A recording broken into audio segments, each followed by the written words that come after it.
Welcome to Not Milk Never Milk. Subscribe if you're lactose intolerant. You begin by confirming prerequisites: updated iOS and sufficient battery, then open camera and select action mode. Tap the mode selector or swipe until action is active. This tells the phone to prioritize stabilization. Once selected, make sure ProRes or 4K is only enabled when necessary, because higher formats increase storage and heat. Position your hands and feet for a stable base. Action mode compensates for motion, but it works best when you minimize excessive wobble. Now you're ready to start recording. Once action mode is active, set resolution and frame rate based on movement.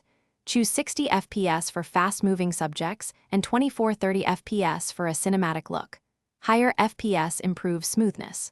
Long press the screen to lock exposure and focus before you move, because consistent exposure prevents sudden jumps during pans.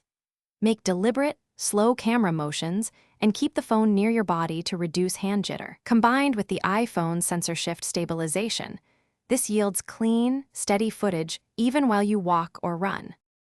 Start recording in manageable takes and review immediately in photos to confirm stability and framing. Trim the start and end of each take to remove transient shakes.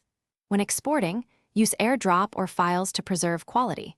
Beware of overheating and dropped frames during prolonged recording, because thermal throttling reduces stabilization performance.